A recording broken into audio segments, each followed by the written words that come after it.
제가 말씀을 읽습니다.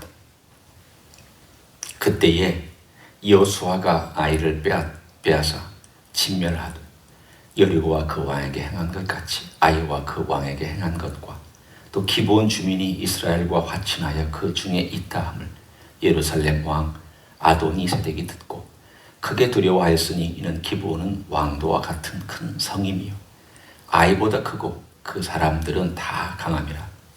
예루살렘 왕 아도니세덱이 헤브론 왕 호함과 야르뭇 왕 비람과 라기스 왕 아비아와 에글론 왕 드빌에게 보내어 이르되 내게로 올라와 나를 도우라. 우리가 기브온을 치자. 이는 기브온이 여호수아와 이스라엘 자손과 더불어 화친하였음이니라 하며 아모리 족속의 다섯 왕들 곧 예루살렘 왕과 헤브론 왕과 야르뭇 왕과 라기스 왕과 에글론 왕이 함께 모여 자기들의 모든 군대를 거느리고 올라와 기브온에 대진하고 싸우니라. 기브온 사람들이 길갈 진영에 사람을 보내어 여호수아에게 전하되 당신의 종들 돕기를 더디게 하지 마시고 속히 우리에게 올라와 우리를 구하소서. 산지에 거주하는 아모리 사람의 왕들이 다 모여 우리를 친하이다 하며 여호수아가 모든 군사와 용사와 더불어 길갈에서 올라가니라. 그때 여호와께서 여호수아에게 이르시되 그들을 두려워하지 말라. 내가 그들을 네 손에 넘겨주었으니 그들 중에서 한 사람도 너를 당할 자 없으리라 하신지라. 여호수아가 길갈에서 밤새도록 올라가 갑자기 그들에게 이르니 여호와께서 그들을 이스라엘 앞에서 패하게 하심으로 여호수아가 그들을 기브온에서 크게 살육하고 벳호론에 올라가는 비탈에서 추격하여 아세가와 막게다까지 이르니라. 그들이 이스라엘 앞에서 도망하여 벳호론에 비탈에서 내려갈 때에 여호와께서 하늘에서 큰 우박덩이를 아세가에 이르기까지 내리심에 그들이 죽었으니 이스라엘 자손의 칼에 죽은 자보다 우박에 죽은 자가 더 많았더라. 여호와께서 아모리 사람을 이스라엘 자손에게 넘겨주시던 날에 여호수아가 여호와께 아뢰어 이스라엘의 목전에서 이르되 태양아 너는 기브온 위에 머무르라. 달아 너도 야알론 골짜기에서 그리할지어다 하며 태양이 머물고 달이 멈추기를 백성이 그 대적에게 원수를 갚기까지 하였느니라. 야살의 책에 태양이 중천에 머물러서 거의 종일토록 속히 내려가지 아니하였다고 기록되지 아니하였느냐. 여호와께서 사람의 목소리를 들으신 이 같은 날은 전에도 없었고 후에도 없었느니 이는 여호와께서 이스라엘을 위하여 싸우셨음이니라. 아멘. 여러분은 누군가를 위하여 대신 나가서 싸우거나 또는 누군가를 위하여 어떤 경기에 참여해 보신 적이 있습니까? 그 위한다는 말은 여러 가지 뜻이 있습니다. 첫째는 대신한다. 어떤 사람을 대신해서 이 사람이 나가야 되는데 내가 대신해서 나간다. 두 번째는 대표한다. 예를 들면 집안을 대표하고 또는 교회를 대표하고 나라를 대표한다. 올림픽 선수들은 보통 대표 선수라고 그래서 얘기를 합니다. 또 뿐만 아니라 위한다는 것은 어떤 그 공동체나 그 집안 또는 어떤 집단을 이익을 갖다 주는 어떤 목적을 위해서라는 그런 뜻이 있기도 합니다. 오늘 이 이야기의 가장 큰 주제는 하나님께서 여호와께서 이스라엘을 위하셨다 라는 표현입니다. 오늘 이 표현은 두 번이나 등장을 합니다. 우리가 읽은 데서 한 번, 그리고 우리가 읽지 아니한 데서 또 한 번 등장합니다. 한번 보십시오. 14절에 어떤 표현이 나와 있는지 여러분이 이 부분을 눈여겨서 볼 필요가 있습니다. 여호와께서 사람의 목소리를 들으신 이 같은 날은 전에도 없었고 후에도 없었나니 이는 여호와께서 이스라엘을 위하여 싸우셨음이니라. 그 다음에 42절을 한번 가서 봅니다. 이스라엘의 하나님 여호와께서 이스라엘을 위하여 싸우셨으므로 여호수아가 이 모든 왕들과 그들의 땅을 단번에 빼앗으니라. 오늘 여기 보면 두 번, 크게 중간에 한 번, 그리고 맨 마지막에 한 번, 마치 이야기의 첫 번째 대목을 매듭 지어주고 그리고 나서 그 맨 마지막에 전체를 결론해서 매듭 지어주는 이야기의 결론처럼 우리들에게 명확한 메시지를 전달해 줍니다. 이 전쟁은 여호와께서 이스라엘을 위하여 싸우신 전쟁이었다. 이것이 가장 큰 줄거리고 이것이 또한 이 본문의 주제이기도 합니다. 그런데 오늘 이 본문 가운데 말씀해주고 있는 이 내용을 우리가 한번 살펴볼 때 그러면 여호와께서 어떻게 싸워주셨느냐? 그리고 이스라엘 백성은 그 어떻게 싸워주신 여호와와 함께 어떻게 싸웠느냐? 오늘 이것을 우리가 함께 살펴보면서 그때의 싸움과 지금의 우리의 싸움이 어떤 부분에 공통점이 있는지 함께 살펴보기를 원합니다. 기브온이 화친을 청했다고 얘기를 들었습니다. 그랬더니 이 예루살렘의 왕 아도니세덱이 그 근방에는 아모리의 성들, 아모리 족속들의 성들에 힘을 모았습니다. 이스라엘은 7 족속들이 살고 있었습니다. 기브온은 히위 족속이고 여기에 있는 아모리 족속은 바로 예루살렘을 중심으로 남쪽 지방을 주로 자기들의 영역으로 삼았던 그런 족속들입니다. 그들은 서로 침범하지 않고 각자 따로따로 이렇게 일종의 군응할 것이고 그럼 너는 너의 지역을 잘 관리하고 우리는 우리 지역을 관리하고 우리 싸우지 말자 하는 그러한 형태로 7 족속들이 그렇게 가나안 땅을 나누어서 통치하고 있었습니다. 그런데 이 기브온이 배반한 셈입니다. 우리는 동맹을 맺지 않았느냐? 외부의 멀리 북쪽에서나 멀리 애굽에서나 혹은 어디서 쳐들어오면 우리는 힘을 합쳐서 싸우기로 동맹을 맺었는데 네가 우리를 배신했다. 그래서 이 배신한 것에 대하여 응징하는 것이 첫 번째 목적입니다. 배신자는 처단하자. 두 번째는 이 기브온과 여러 그 주변에 있는 성들이 여호수아에게 붙으면 여호수아가 힘이 세지기 때문에 힘이 세지기 전에 우리가 처단하자.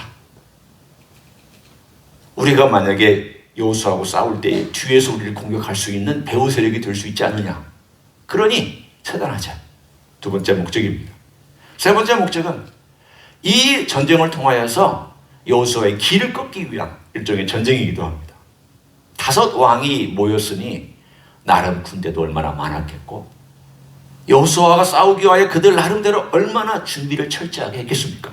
어차피 한 번은 우리가 붙어야 되는데 우리가 힘을 합쳐서 여호수아와 그리고 그 협력하는 모든 성들을 없애버리자. 충분히 그럴 수 있습니다. 이 전쟁의 성격을 보면 종말론적인 성격을 우리들에게 다분히 보여주는 내용입니다.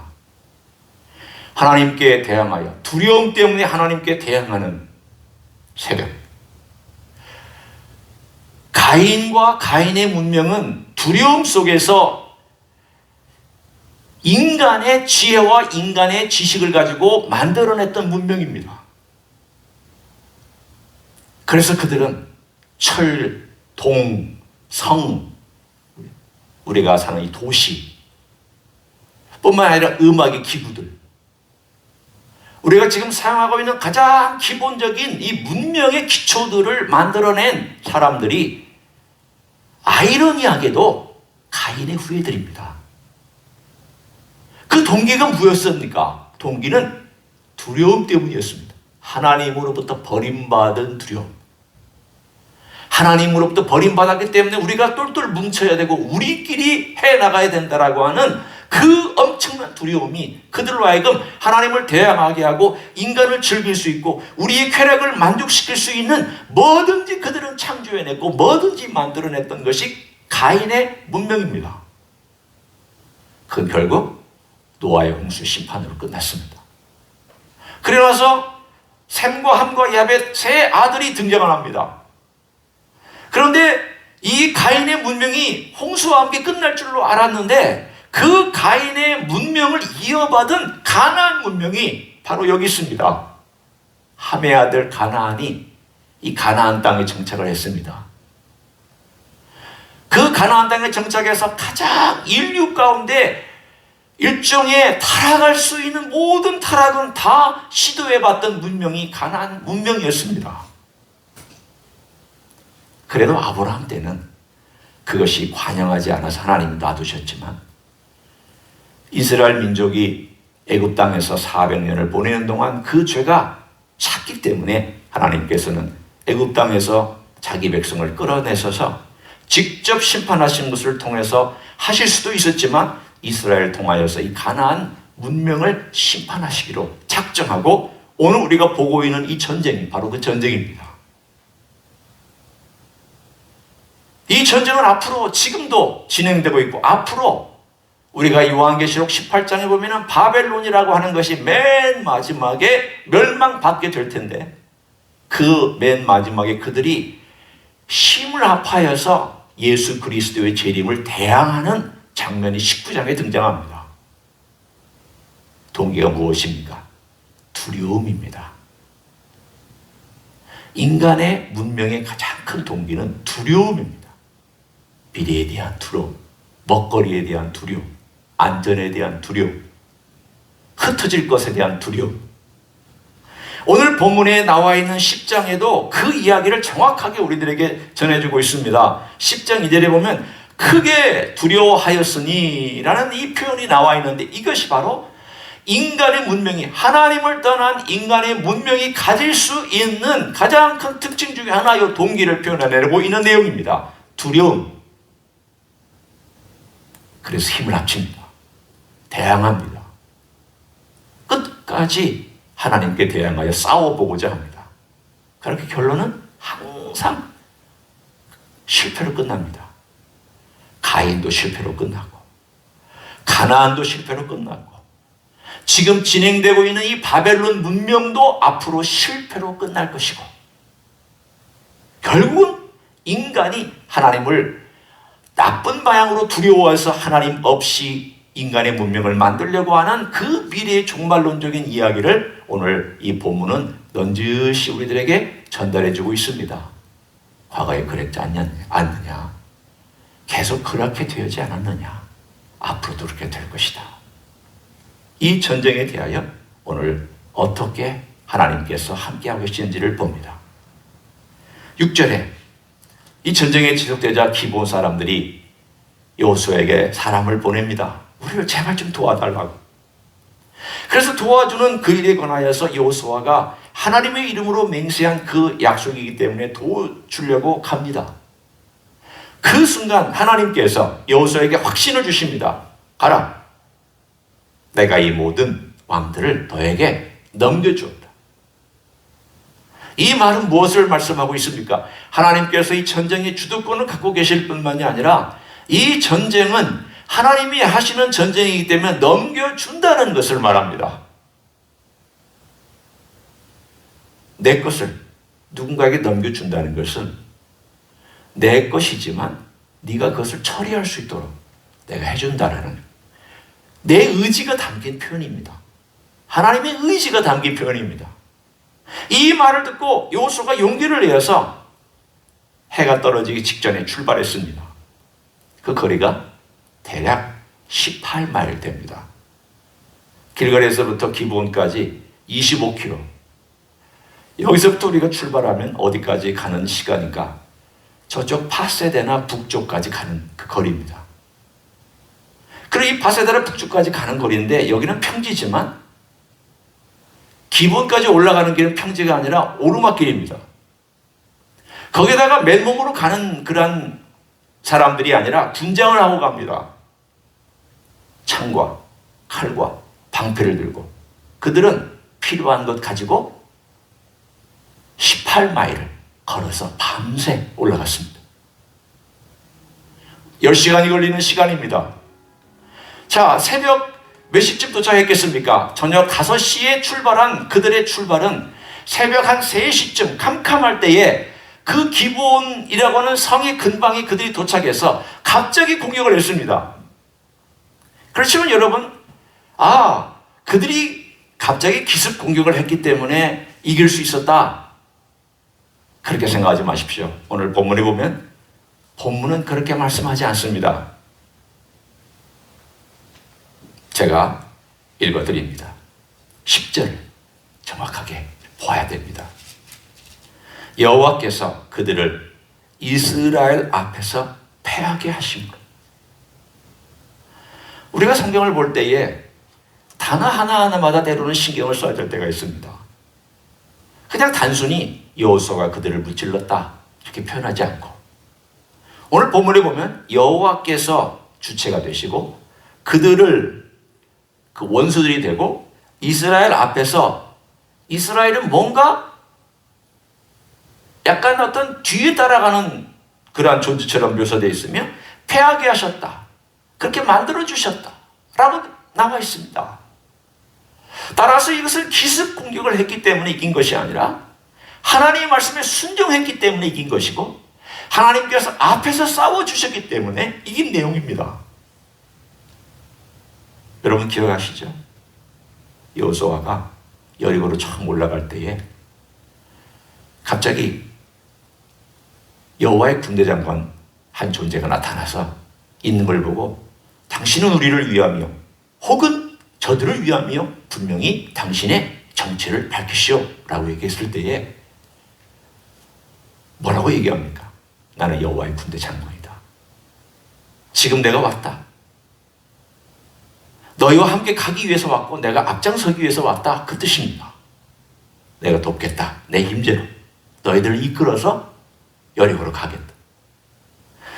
하나님께서 이끄는 그 군대요, 또 우리가 알고 있는 성자 하나님께서 이끌고 그 군대를 가지고 여리고를 점령했고, 그들이 불순종했을 때는 하나님께서 침묵을 지켰지만 순종했을 때는 또 아이성을 점령하게 하셨고, 그리고 기본 그들이 속일 때 하나님께서 가만히 침묵을 지키셨지만 결국 그들을 보호하기 위해서 오늘 본문의 전쟁을 참여하게 하셨고, 그리고 이 전쟁이 진행되는 동안 하나님께서 앞장서서 그들을 물리치고 계시는 내용이 오늘 본문에 등장합니다.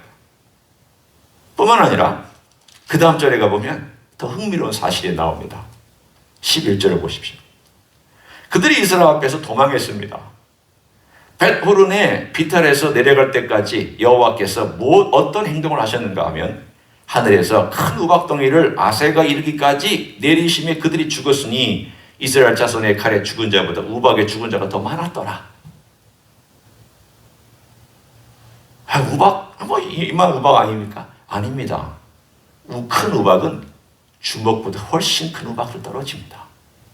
하나님께서 그런 놀라운 기적을 하늘에서부터 그들에게 내리셔서 오늘 본문에 있는 것처럼 그 놀라운 기적 때문에 오히려 칼에 죽은 자보다 하나님께서 직접 우박을 통하여서 죽인 자가 더 많았더라 라고 성경은 말씀합니다. 무엇을 위함입니까?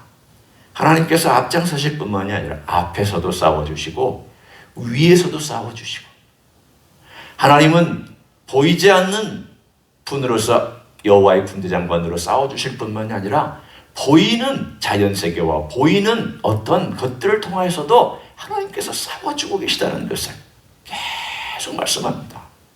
위하여 싸우고 계시다. 위하신다. 위하신다. 어떨 때는 대신하여 싸우십니다. 우박을 보내서 싸우시는 것은 대신하여 싸우시는 내용입니다. 하나님이 대표자가 되셨습니다. 대표자가 되셔서 이스라엘 군대를 이끌고 가시면서 가장 큰 대장이 되셔서 그 앞장서서 싸워주셨습니다. 또한 이스라엘의 이익과 혜택을 위하여 싸워주셨습니다. 약속을 지키기 위하여 싸워주셨습니다. 오늘 하나님께서 계속해서 위하여 모든 하나님의 행동과 하나님의 주체하시는 내용마다 위하여라고 하는 내용을 계속해서 보여주고 있습니다. 심지어는 어느 정도까지 위하는지 우리가 읽었던 12절부터 14절에 보면 놀라운 전무후무한 사건이 하나 등장합니다. 싸우다가 여호수아가 태양아 멈추어라, 달아 멈추어라, 그렇게 명령하듯 선포를 합니다. 이것은 일종의 기도의 표현입니다. 기도의 내용입니다.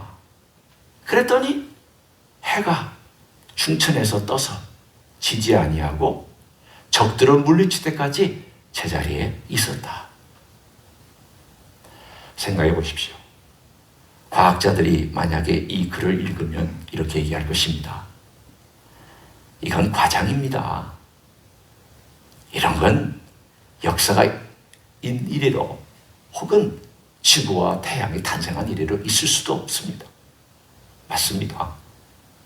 자전이 도는 것이 멈추면 초속 500km로 우리는 날아가서 떨어집니다.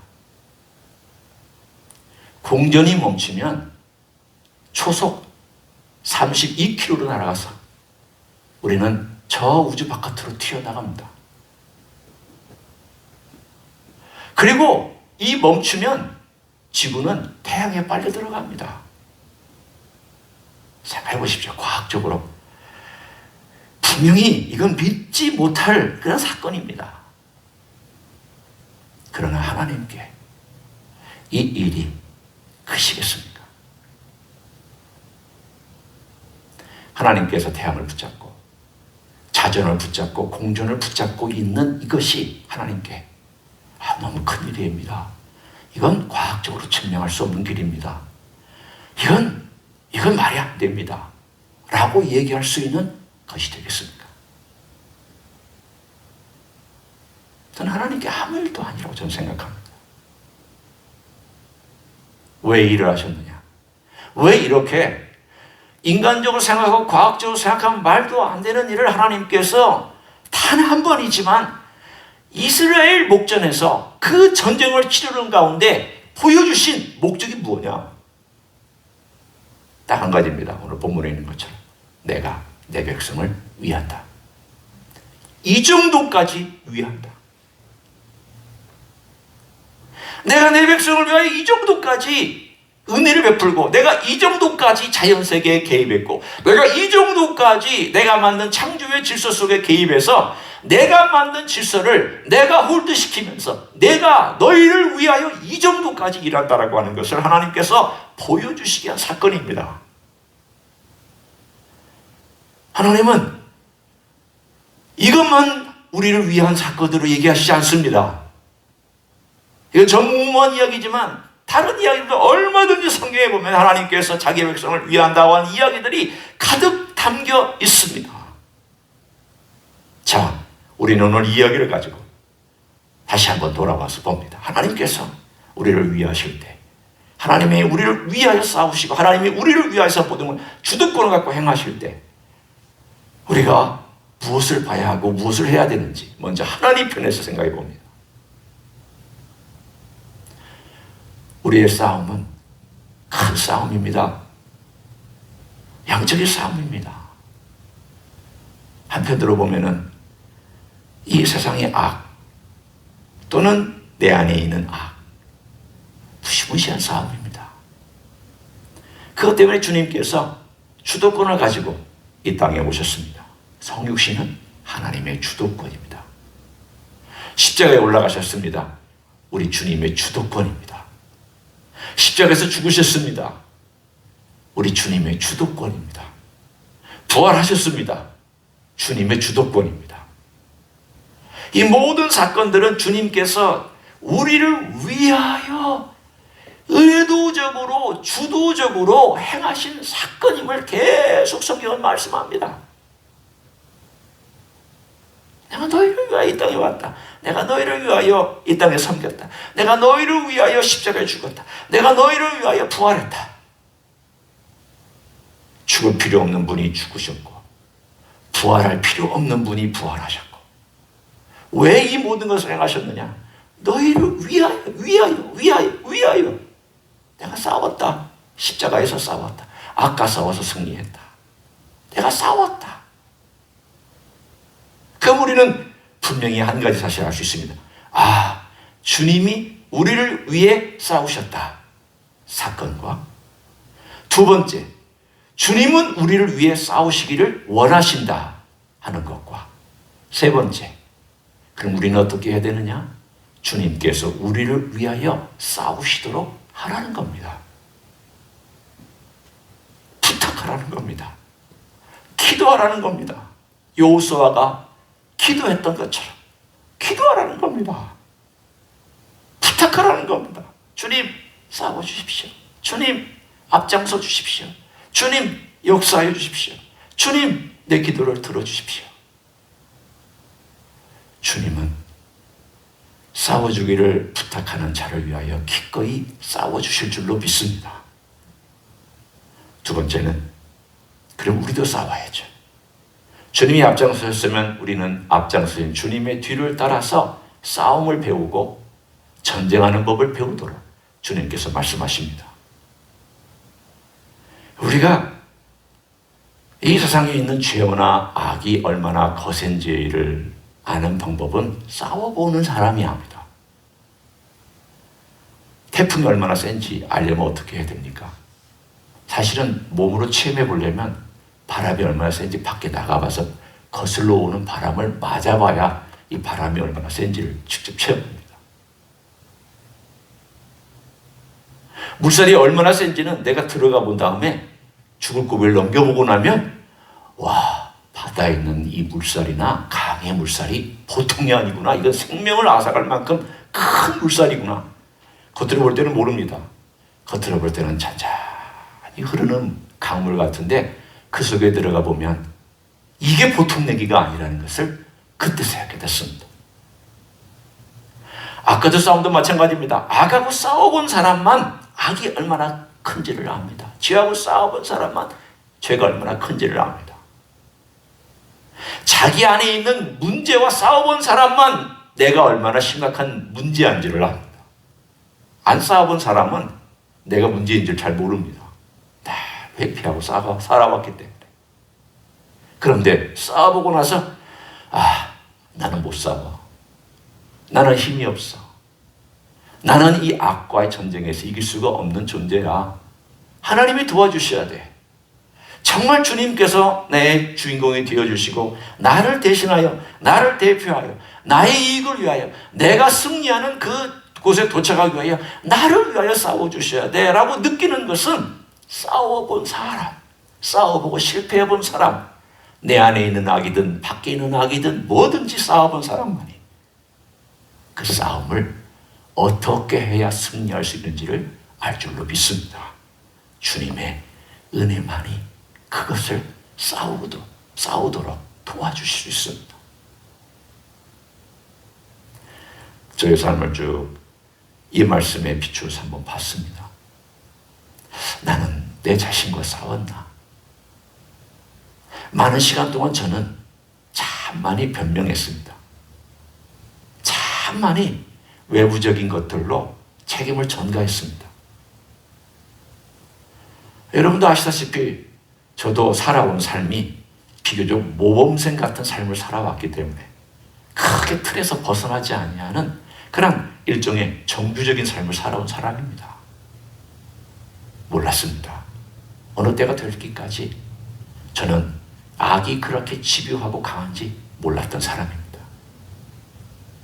부딪혀 보니까, 이걸 해결해 보려고 한번 부딪혀 보니까 얼마나 단단하고 얼마나 거센지 철벽 같다는 것을 느꼈습니다. 정말 철벽이었습니다.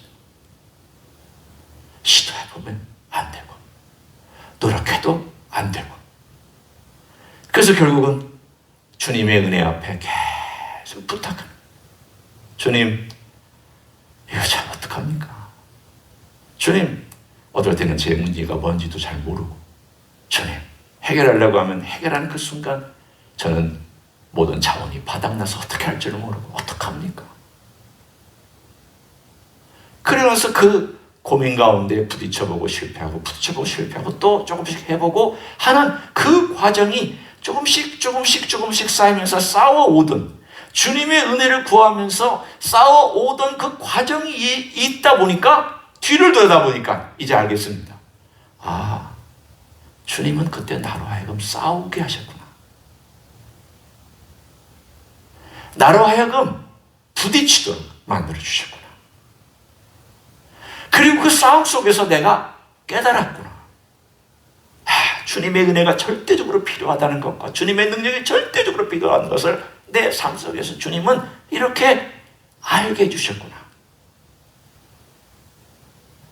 몸으로 배운 것은 잊어버리지 않습니다. 머리로 배운 것은 쉽게 사라집니다. 머리와 몸으로 배운 것은 몸에 남아 있습니다. 주님은 여호수아와 이스라엘 백성들이 몸으로 하나님을 신뢰하는 법을 배우게 만들어 주셨습니다. 그들은 계속 실패할 것입니다. 여호수아만 있는 게 아닙니다. 뒤에 가보면 계속 실패하고 또 일어나고 실패하고 일어납니다. 사사기 보십시오. 엉망입니다. 그러나 그들은 이 역사를 통해서 배운 게 있습니다. 주님이 필요해요. 주님의 은혜가 필요해요.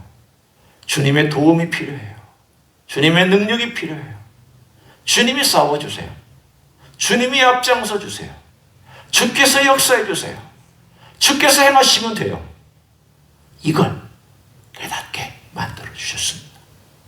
오늘 하루 우리가 살아간 생애 동안 우리 주님이 앞장서 주시기를 위해서 부탁하고 기도하면 주께서 개입하셔서 여러분의 인생과 여러분의 싸움과 여러분의 전쟁을 승리로 이끌어 주실 줄로 믿습니다.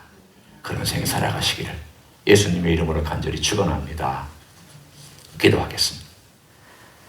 하나님 아버지, 우리들의 인생이 얼마나 영적인 전쟁이나 우리 앞에 있는 여러 가지 문제를 해결하기에 참 부족한 사람들인지를 깨닫습니다. 주님이 없이는 아무것도 하지 못합니다.